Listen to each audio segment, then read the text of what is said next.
So hello guys, हम लोग start कर रहे हैं आप लोगों की आज इन्वायरमेंट वाली सीरीज़।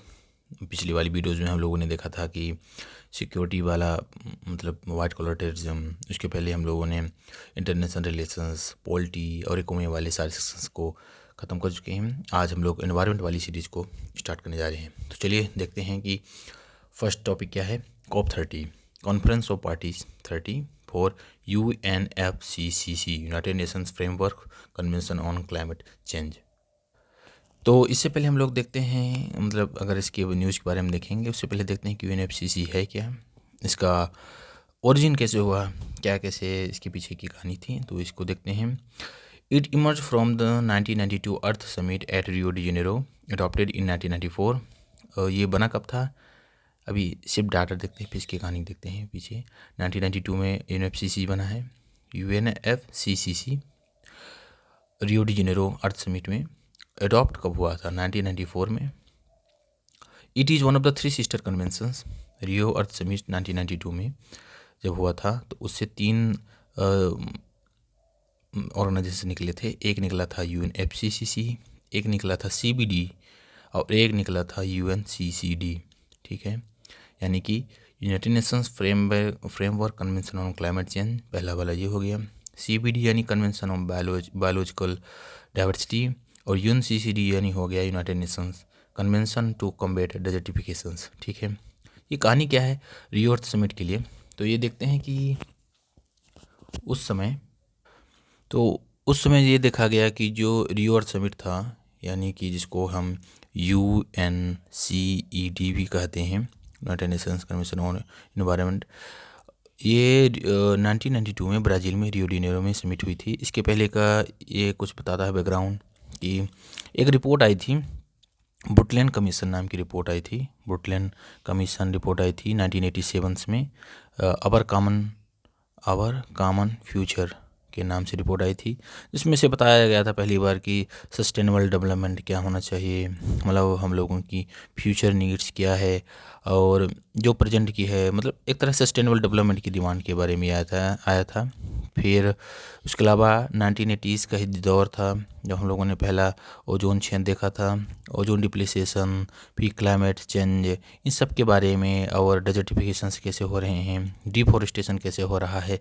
तो 1980s के दौर में हम लोगों क्या हुआ, थोड़ा सा क्लाइमेट के चीज़, जो क्लाइमेट जलवायु परिवर्तन हो रहे हैं, क्लाइमेट चेंज हो रहे हैं, तो उसके प्रति हम लोग थोड़ा सा अवेयरनेस हुए, जागरूक हुए। तो इन सब के अल्टीमेट प्रोसेस कारण नई तरह तरह की हम लोगों ने प्रयास किए हैं। उसी में से एक प्रयास था 1980 में ब्राज़ील के रियो डी जेनेरो में एक अर्थ समिट हुई। उसी अर्थ समिट में हम लोगों ने 3 सिस्टर ऑर्गेनाइजेशंस के गठन के बारे में सोचा, जो थे, पहला था UNFCCC, CBD and UNCCD, United Nations Framework Convention on climate change. ये क्लाइमेट चेंज के लिए बताता था, क्लाइमेट चेंज में कैसे हो रहा है, हम लोग क्या क्या इसके लिए स्टेप करेंगे। दूसरा था कन्वेंशन और बायोलॉजिकल डाइवर्सिटी के लिए, यानी बायोलॉजिकल डाइवर्सिटी को हम लोग कैसे हम लोग इसको प्रोटेक्ट करेंगे, उसका कैसे, उसको जो थ्रेटन हो रहे हैं उसको कैसे हम लोग बचाएंगे, कैसे कैसे है।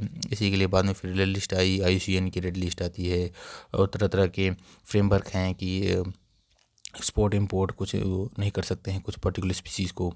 और बढ़ रहे विश्व में डेजर्ट की संख्या को कैसे कम किया जा सकता है, उसके लिए कॉम्बैट फॉर डेजर्टिफिकेशन आया। ठीक है, तो अब देखते हैं UNFCCC में क्या बताया है। UNFCCC में बताया है कि the first COF meeting of UNFCCC was held in Berlin, Germany. अब क्या है कि जो UNFCCC है, इस UNFCCC में मेनली क्या क्या होता है, 3 चीज़ें होती हैं। पहला चीज़ होता है COP, दूसरा चीज़ होता है प्रेसिडेंट एंड ब्यूरो, तीसरा होता है सब्सिडरीज बॉडी यानी SBS। तो जो COP होता है यानी कॉन्फ्रेंस ऑफ पार्टीज़ होता है, ये सबसे सुप्रीम बॉडी होती है। ये वहाँ के जो आर्टिकल है UNFCCC के आर्टिकल में भी लिखा है, आर्टिकल 7 में डिफाइन किया गया है कि ये COP होगी, सुप्रीम बॉडी होगी। ये क्लाइमेट चेंज में जो भी हो रहा है प्रोसेस अराउंड द वर्ल्ड, उसको क्या करती है, चेक करती है कि क्या कैसे हो रहा है, कैसे नहीं हो रहा है। इसके अलावा ये पार्टी होती है, ये प्रेसिडेंट और ब्यूरो वाली होती है। ये नॉर्मली रोटेट होता रहा है अमॉन्ग दो मेंबर कंट्रीज़ होती हैं, ठीक है। 5 रीजनल ग्रुप है ना यूनाइटेड नेशंस का, उसी में ये लोग मतलब रोटेट होते रहते हैं, कौन से इसका कंट्री लेगी, कौन सी कंट्री इसकी नहीं लेगी। तो ये जो उसका प्रेसिडेंट बनता है, जिस कंट्री में मान लीजिए इसका वो हेड हुआ, तो वो यूजुअली उसका जो इन्वायरमेंट मिनिस्टर होता है वही प्रेसिडेंट ब्यूरो होता है। इसके अलावा एस बी एस होते हैं, यानी सब्सिडी बॉडीज़ होती हैं। 2 परमानेंट सब्सिडी बॉडीज़ होती हैं। पहले का नाम था SBSTA और दूसरे का नाम है SBI, state bank of India नहीं है। ये सब्सिडरी बॉडी ऑफ इम्प्लीमेंटेशंस है। ये टेक्निकल असिस्टेंस देती है, सब्सिडरी बॉडी ऑफ यानी scientific and technical, subsidiary body for scientific and technical assistant, SBSTA। SB मतलब subsidiary body, S for scientific, T for technical, A for assistant. ये assistant provide करती है किसी तरह का कि हाँ ठीक है, जैसे कि यूनिवर्सिटी की तरह कोई अगर इसको कोई भी नया रूल बनाना है, कोई ये चीज़ करनी है, वो चीज़ करनी है, तो उसके लिए टेक्निकल असिस्टेंट कराती है। और SBI जो होती है सब्सिडरी बॉडी ऑफ इम्प्लीमेंटेशन में हेल्प कराने के लिए मदद करती है, ठीक है। तो चलिए थोड़ा सा बैकग्राउंड हो गया नॉर्मल, कैसे इसका ऑर्गेनाइजेशन होता है। ये 1992 बनी, 1994 से ये अपना काम कर रही है। इसका सेक्रेटरीट होता है एक, कहाँ सेक्रेटरीट, सॉरी ये बर्लिन में हो गया है, पहले जिनेवा में था, अब ये जर्मनी में है 1995 से। मतलब ये तो फर्स्ट कॉप है, लेकिन वो जर्मनी में ही है। अब देखते हैं इसके पीछे के जो करंट अफेयर थी उसको देखते हैं। Recently 13 conference of parties to United Nations framework on climate change was held in Belgium, Brazil, ठीक है। तो हम लोगों में जो COP30 हुई है, COP30 कहाँ हुई है? ब्राज़ील के शहर बेले में हुई है। And which also coincided with the 10th anniversary of the Paris agreement. जो पेरिस एग्रीमेंट हुआ था, पेरिस एग्रीमेंट 2015 का बहुत ही फेमस एग्रीमेंट है। इसी में बताया गया था कि जो विश्व के जितने भी देश हैं, जैसे भारत के नहीं, विश्व की बात हो रही है, विश्व की जितने भी डेवलप्ड कंट्रीज़ हैं, उनको प्री इंडस्ट्रियल लेवल से 1.5 डिग्री सेल्सियस तक global green house gas emissions को कंट्रोल करना पड़ेगा। तो ये कोइंसिडेंटली उसके एनिवर्सरी पर भी हो गया, क्योंकि 2015 में पेरिस एग्रीमेंट हुआ था, 2025 यानी 10 साल, तो उसी समय ब्राज़ील वाला समिट भी हुआ। More in the news, hosted in the Amazon region, the summit was framed as the COP of implementation, COP of truth and the forest COP, ठीक है। बड़ी बड़ी बातें की जा रही है कि इस समिट का नाम क्या रखा गया, COP ऑफ इम्प्लीमेंटेशन, वाह, and COP of truth and the forest COP, ठीक है। देखते हैं आगे क्या होता है। नाम तो अच्छा रखा गया है। COP30 align with the deadline for countries to submit updated nationally determined contributions in 2025। NDCs क्या होते हैं?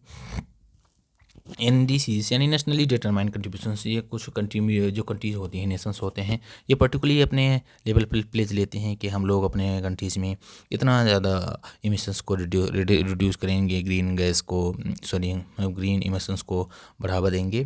तो इस तरह से इसने क्या किया है कि डेडलाइन को 2025 के लिए वो किया है, बढ़ा दिया है। It concluded with the adoption of Belém package by 195 parties, including agreement on topics such as just transition, adaptation finance, trade, gender and technology के लिए Belém पैकेज लाया है ये, ठीक है, 195 कंट्रीज़ के लिए, जो जिसमें कौन कौन से टॉपिक शामिल रहेंगे। पहला रहेगा जस्ट ट्रांजिशन, दूसरा रहेगा अडॉप्टेशन फाइनेंस यानी किसी भी डेवलपिंग कंट्री के लिए कोई नई टेक्नोलॉजी को अडॉप्ट करने के लिए कोई डेवलप्ड कंट्री कितना फाइनेंस देगी, वो फिर कैसे अडॉप्ट करेगा इसके लिए।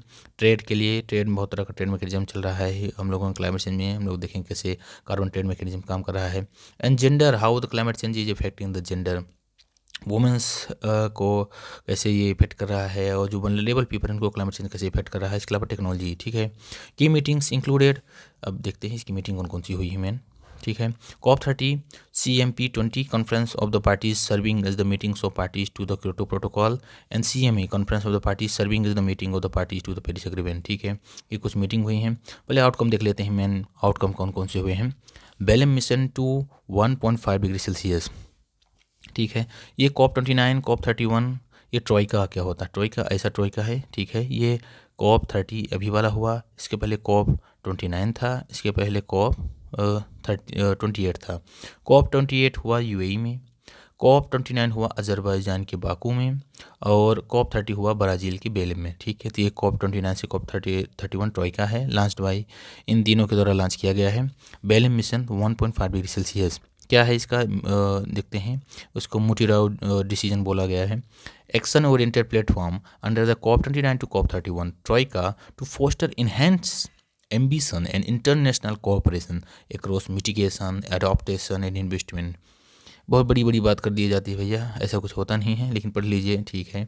1.5 डिग्री सेल्सियस तक टेम्परेचर को मेंटेन करने के लिए ये सब बड़ी बड़ी बातें हो रही हैं। एक्रॉस मिटिगेशन होगा, कोऑपरेशन मतलब कहाँ किस किस चीज़ में ये लोग कोऑपरेट करेंगे।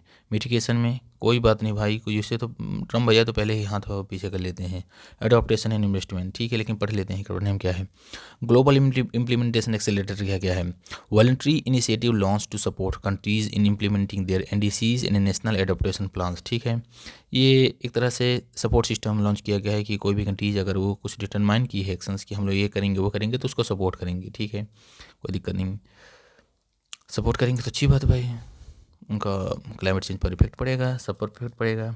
ठीक है, national adaptation plans implemented alliance launched as new PAS plan to accelerate solutions under the COP30 action agenda, supports implementation of NAPS and mobilize public and private investment to advance national adaptation priorities। ठीक है, तो ये भी बताया गया है कि national adaptation plan बनाया जाएगा इम्प्लीमेंटेशन अलायंस के लिए। इसमें से कौन कौन से मतलब लॉन्चिंग रहेंगे, UNDP रहेगा, Italy, Germany, global network, NDC, तो ये सब रहेंगे इसको इम्प्लीमेंटेशन करने के लिए। फॉरेस्ट और नेचर के लिए देखते हैं TFFF, Tropical Forest Forever Facility. ये $125 बिलियन का फंड इकट्ठा करेगा, Tropical forest investment Fund, and that pays tropical forest nations for countries for maintaining and expanding tropical and subtropical moist broadleaf forest. ठीक है, तो ये सब tropical Nations को जो हैं उनको इस तरह के ट्रॉपिकल और subtropical moist broadleaf forest को मेंटेन करने के लिए और उनको बढ़ाने के लिए ये tropical forest investment fund 125 billion fund के उसके द्वारा ये बताया गया है, मतलब बनाया गया है। ठीक है, इतना पैसा बाबू लोग दिया जाएगा जो ट्रॉपिकल कंट्रीज हैं। कौन से पेड़ को बनाना है, tropical and subtropical moist broadleaf forest. ठीक है, क्या मैंडेट करता है, mandate that at least 20% of all payments flow directly to indigenous people and local communities. ठीक है, ये बोलता है कि ये डायरेक्ट फ्लो होना चाहिए उन लोगों को जो उस पर्टिकुलर ट्रॉपिकल रीजन में, उस पर्टिकुलर फॉरेस्ट की जो बात हो रही है सब ट्रॉपिकल मॉइस्ट, वहाँ जो पर्टिकुलर इंडिजिनस पीपल रहते हैं उनको डायरेक्ट ये फ्लो हो पैसा 20%, एटलीस्ट 20% पैसा जाए। ठीक है, तो इसमें से इम्प्लीमेंटिंग एजेंसी में कौन कौन चाहिए, ब्राज़ील रहेगा, इंडोनेशिया, DRC रहेगा, Democratic Republic of Congo, China, India has joined as an observer, trustee in interim host World Bank. ठीक है, सब पैसा देगा वर्ल्ड बैंक, और ये कुछ कंट्रीज हैं बोलिंग हैं, ठीक है, कंट्रीब्यूट करेंगे। Resilient agriculture investment for net zero, a project to restore 3 million hectares of degraded farmland using blended finance and private capital। ठीक है, ब्राज़ील और 10 पार्टनर नेशंस हैं जो डिग्रेडेड लैंड फार्मलैंड हो गई हैं, यानी 3 मिलियन हेक्टेयर, उसको रिस्टोर करने के लिए बात की गई है। Land degradation accelerator RAZ based on Green Way and Eco Invest in Brazil. ठीक है, लैंड डिग्रेडेशन के एक्सेलेरेटर के लिए प्रोग्राम लाया गया है। किस कौन सी थीम पर बेस रहेगा, Green Way and Eco Invest in Brazil, coordinated by FAO, Food and Land Use Coalitions, FOLU, Consultative Group on International Agriculture Research, CGIAR, G20 Land Restoration Initiative and World Bank, hosted by Brazil's Ministry of Agriculture under the FAO and a FAST partnership। ठीक है, Red Plus Coalitions, Jurisdictional Reducing Emissions from Deforestation and Forest Degradation Plus, a new coalition of governments, indigenous peoples, investors, intermediaries, tenders, settlers and civil societies। तो ये कुछ fund दिया बता रहा है इसके बारे में, ऐसा होगा वैसा होगा, 3 मिलियन हेक्टेयर, ग्रीन वे, निको इन्वेस्टमेंट ब्राज़ील। इसके पहले हम लोग क्या करते हैं कि एक इसकी टाइमलाइन देख लेते हैं कि कौन कौन से इवेंट हुए हैं और क्या प्रोसेस होती है। उसके बाद फिर देखते हैं कि RED reducing missions from deforestation and forest degradation. ठीक है, तो चलिए 1 मिनट